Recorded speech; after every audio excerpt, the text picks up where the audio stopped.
I'm moving forward every day, Jesus. I just let him lead the way every second, every minute, every hour of the day. I'm moving with Jesus every day. 24/7 with Jesus every day. 24/7. I'm moving with Jesus. I'm moving with Jesus every day. Protocols for the valley. Every year, at the beginning of the year, I would pass out a handbook to all of the officers of my church. And in that handbook, I have a section that has protocols for our operation. And those protocols are given so that everyone understands how we're going to operate in the future. No matter what we face, these protocols will guide our operation. The writer of the 23rd Psalm lived in a world where people failed. And we live in a world where people fail. And he said the shepherd comes and restores his soul. This was not some stress-free world that the writer of the 23rd Psalm is describing. It's a world full of enemies. He said, he prepares a table before me in the presence of my enemies.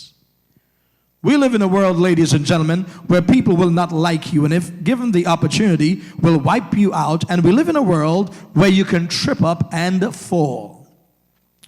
We live in a world where there are constant unseen dangers. And this is the world that this writer is describing. He talks about the valley of the shadows of death. In other words, here is a man who is writing about a world of insecurity, and he's giving us some hints on how to find security in an insecure world. To say the least, ladies and gentlemen, these are turbulent times.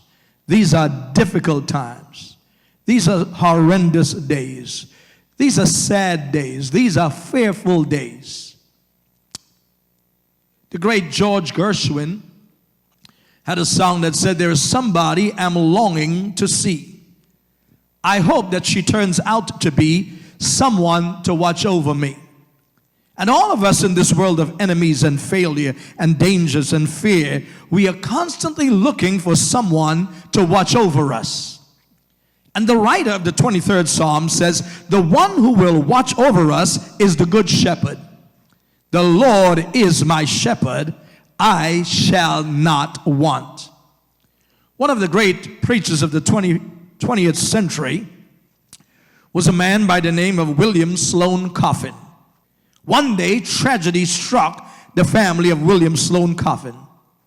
His son Alex died suddenly, and at Alex's funeral, when his father eulogized him, he used this phrase. He said, sometimes God gives us a minimum protection, which is to say, sometimes God does not shield us from the hard to take things of life. We get minimum protection, but regardless of that, he said you could always count on maximum support. God gives minimum protection, but he grants to each of us maximum support. Have you noticed, ladies and gentlemen, as you read that psalm, the sequence of the psalm, have you noticed how the psalmist is happy because he's in green pastures? Have you noticed he's happy because he's beside still waters? Have you noticed he's happy because his soul has been restored? Have you noticed how jubilant he is because he's moving in the right paths for God's name's sake? Wonderful things are happening when unexpectedly and without warning, this writer who's been in green pastures and beside still waters, and he's had a restored soul and is moving in the right direction, without warning, this writer finds himself thrust into a valley. In other words, he's not protected from valley experiences. And I want to suggest to you today, ladies and gentlemen, you and I will not be protected from valley experiences, because sometimes God gives us minimum protection and we find ourselves in a valley. However, you can always expect maximum support in that very valley. Somebody listening today, you are not by green pastures. Somebody listening to me today is not by still waters. Somebody right now is not experiencing a restored soul, and you're not moving in the right path. You may be in a valley, not of your own making. And when you're in a valley, you need some valley protocols. You need to know how to behave when you're in a valley. Somebody today is fearful. Somebody may have come down and contracted that terrible coronavirus. Somebody may be on a bed of affliction today. I want to give you 5 quick things when your life has been relegated to the valley. First of all, ladies and gentlemen, valleys are inevitable. You will one day find yourself in a valley, and that is why you should not talk about someone else when they are in their valley. Because sooner or later, I don't care how much money you have, I don't care how connected you may be, I don't care how healthy you may be, sooner or later, you will be in a valley. Secondly, valleys are unpredictable. You can be next to green pastures, and you can be next to still waters. You can be having restoration of your soul and moving in the right path, and all of a sudden, you are in a valley. You can go to the doctor, and the doctor could see something and say, I'm concerned about this lump here, and you're in a valley. You could just start feeling short of breath, and all of a sudden they have to rush you to the hospital, and you're in a valley. You can get a phone call at 2 a.m. in the morning, and you didn't know it was coming. You didn't predict it was coming. You find out something you didn't know was going on. It's been going on for some time, and then all of a sudden it sneaked upon you, and you find yourself in a valley. Because, ladies and gentlemen, valleys are inevitable, and the valleys are unpredictable. But thirdly, valleys are impartial. Don't think that just because you come to church, and don't think that just because you pray, and don't think that just because you return a faithful tithe, don't think just because you trust God that you will be exempted from valleys. Valleys are impartial. God lets the sunshine and the rain fall on the just and on the unjust. There is no impartiality to the providence of God. This coronavirus has hit the White House, governor's house. It has been to Britain, Prince Charles. There are poor people, rich people, educated people, uneducated people who have been touched by this virus. Valleys are impartial. Good things happen to bad people, and bad things happen to good people, because valleys are inevitable. Valleys are unpredictable, and valleys are impartial. Fourthly, valleys are purposeful. You might not like a valley, but you develop more in the valley than you do in green pastures. You mature more in a valley than you do next to still waters. You grow more when you're in a valley than when you have the right path to go in. I'm talking about valleys of depression. Just doesn't look like you can climb out of it.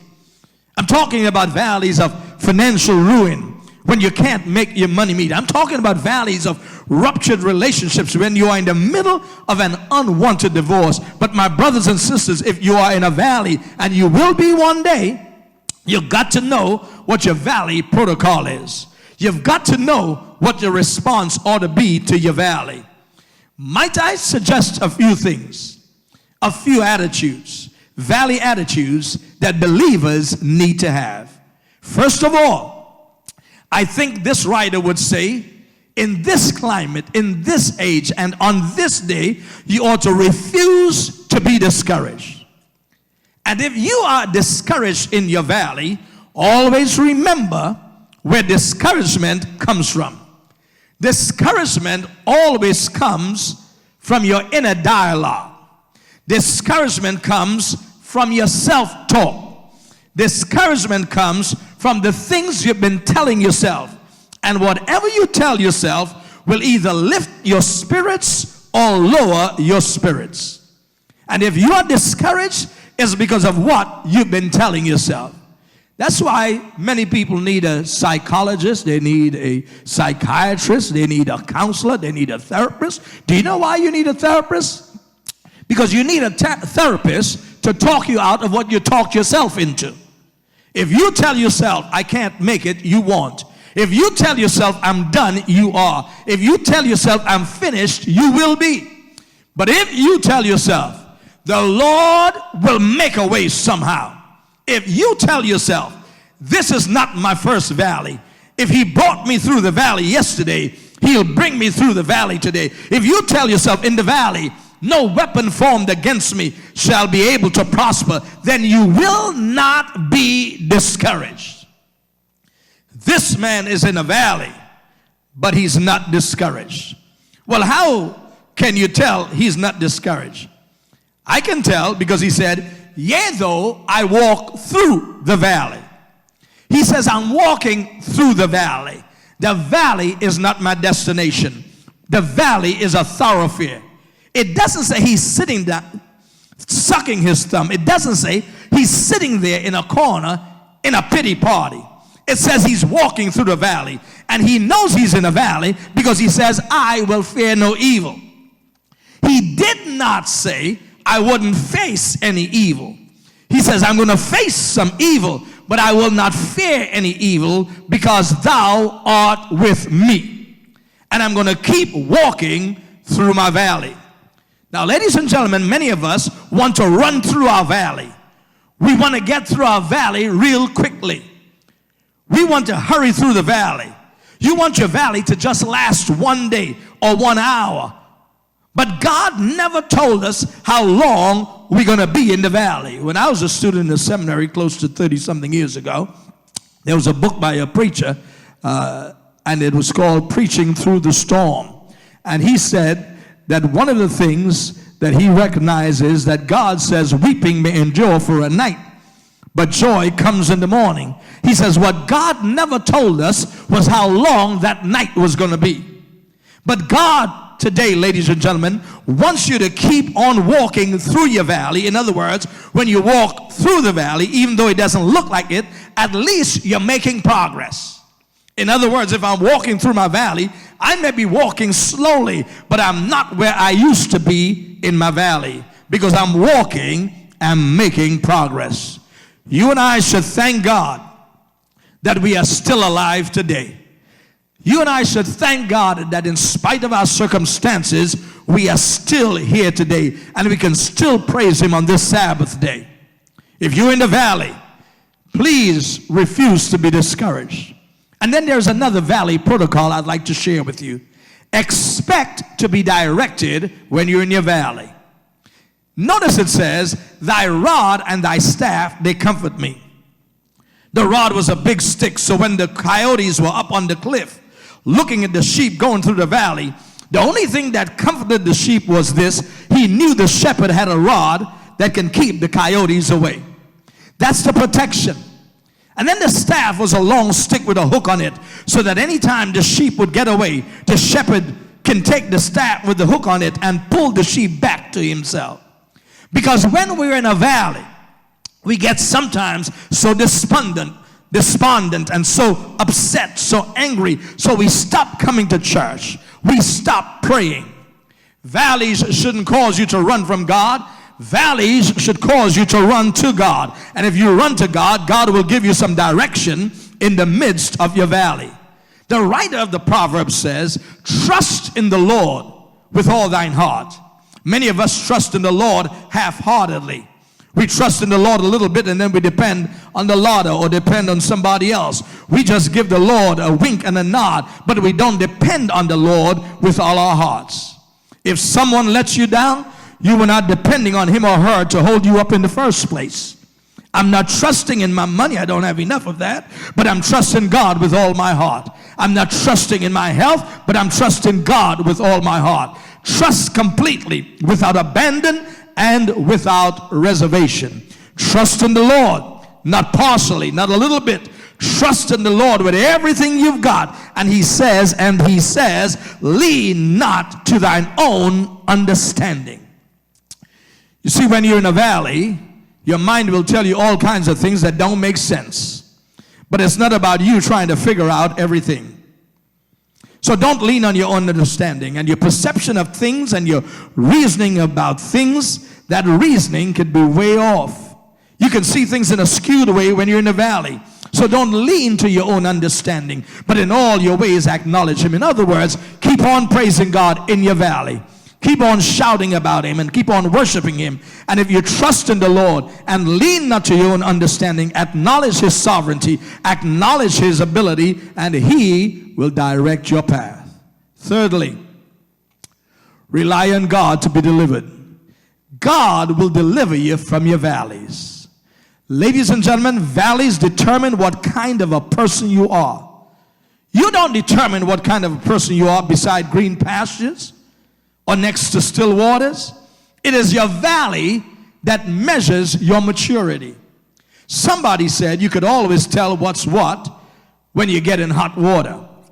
If you were to take an egg and put it in hot water, the egg goes in hot water soft, and when it gets in hot water, it gets hard. And a whole lot of us have soft hearts. But when we are in the valley, we get hard, we get mean, we don't talk to folk, we get bitter because we allowed the valley to make us hard. And then if you take a carrot and put it in hot water, it goes in the hot water hard. It gets in the hot water and it gets soft, it gets mushy, it gets weak. And some of us are hard next to green pastures and still waters. But when we are in the valley and we're in hot water, we get all mushy and we fall apart and we don't have the strength to keep on keeping on. It's your valley and it's your hot water that determines what kind of a person you are. But if you take a tea bag and you put it in hot water, the tea bag, the hot water brings out the best. The tea bag gets activated when it gets in hot water. And you might not like valleys and you might not like hot water, but they bring out the best in the child of God. When we are in good times, we don't pray like we should.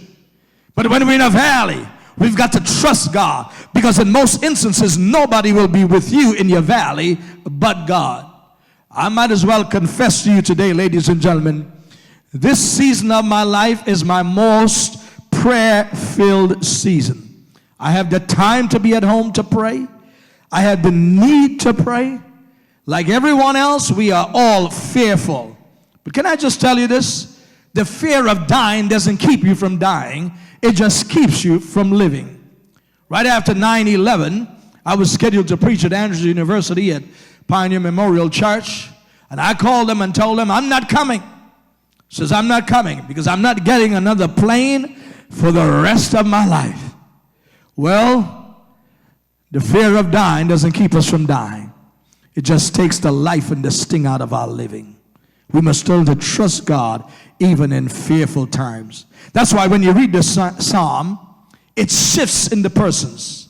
You see a shift in the writer talking in the third person and moving to the second person.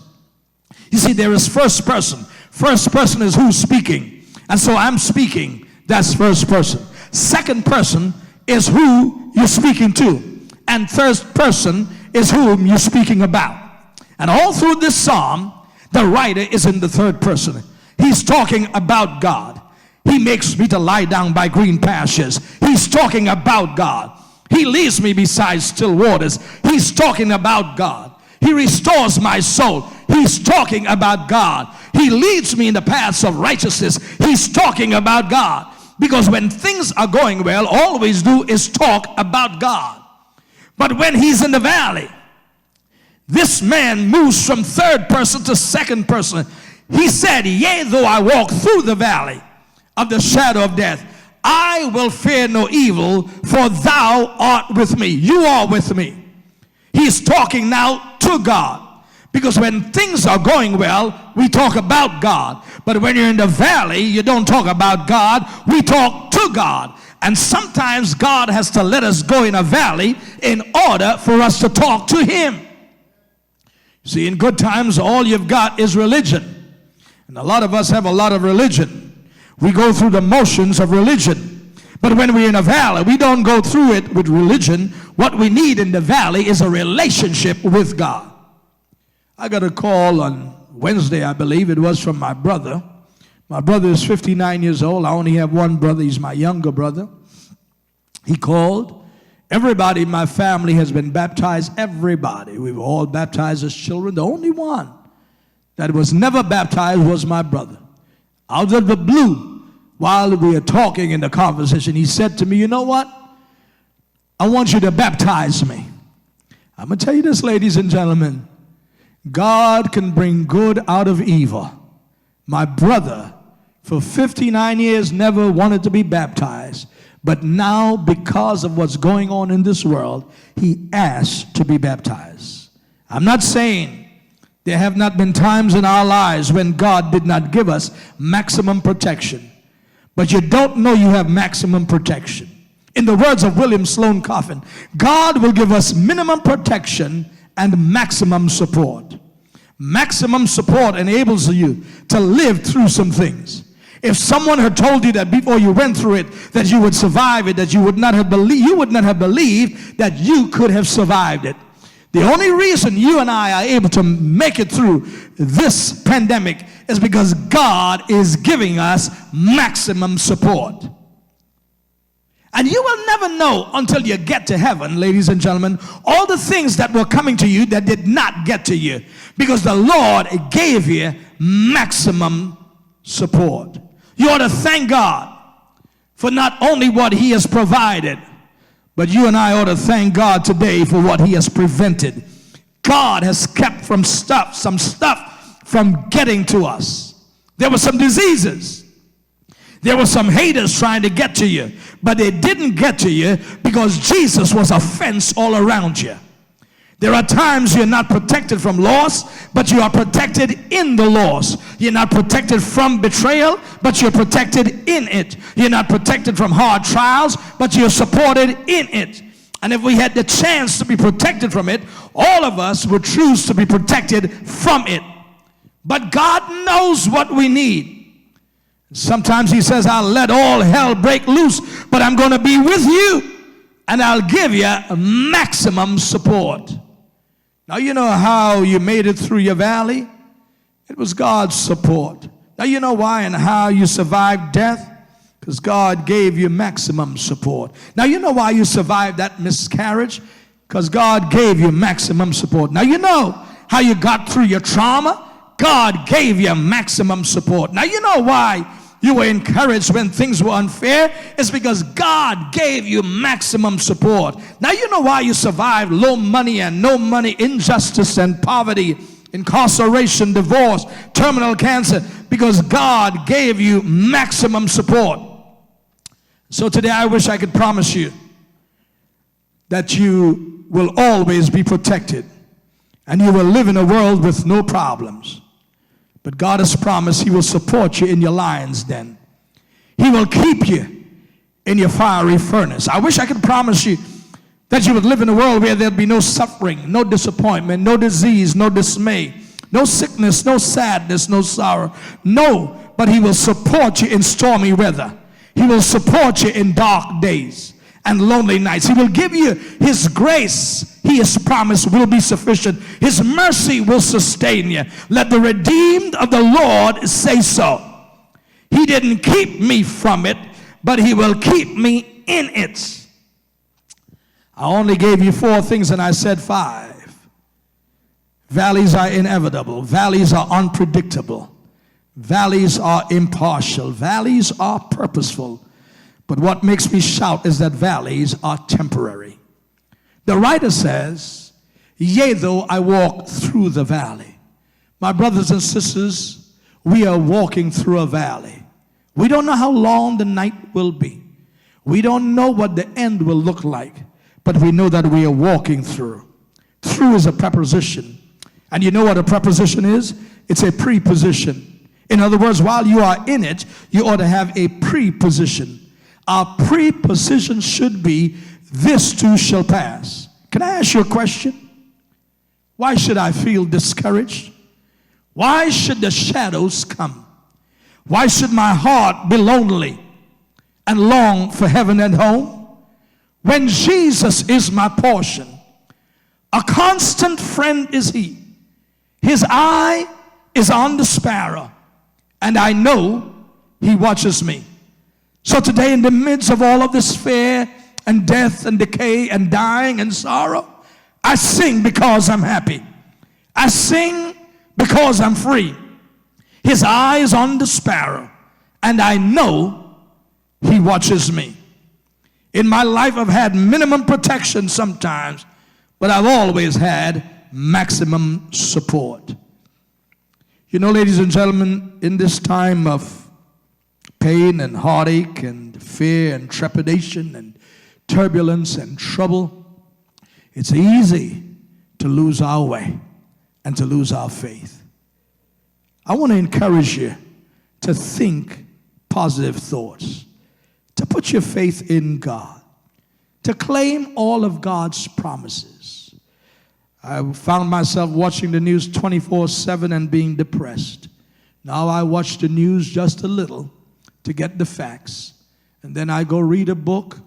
I may watch some comedy, laugh, just to take my mind off of all of this.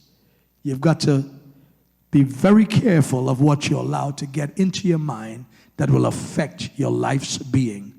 Be sure to keep your mind stayed on Jesus. You know, when I read the psalm, I see that the psalmist says, yea, though I walk through the valley of the shadow of death, I'll fear no evil, for thou art with me. In other words, ladies and gentlemen, when I go into the valley, it doesn't matter if my degrees are with me, or my bank account is with me, or my car is with me, or my money is with me. What matters is that God is with me. And he has promised that he will never ever leave us, nor forsake us. He has given to us over 7,000 promises in his word, ladies and gentlemen.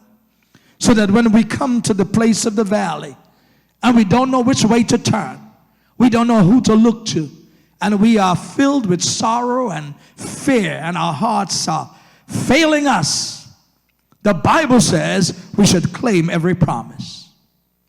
My daughter was pretty young many years ago. She's now 16. I think she may have been about 6 at the time. I left the country. I was gone for about 5 weeks. When I returned home, they met me at the door. But while I was away, my daughter spoke to me on the phone, and she says, Daddy, I want to ask you for something. Because I was far away, I made her a promise. I said, sweetheart, whatever you want, when I get back home, I'll get it for you. She said, Daddy, I want a dog. I don't believe dogs should live in my house.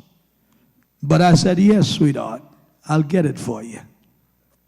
I came back home, landed at JFK, got in the car, drove home.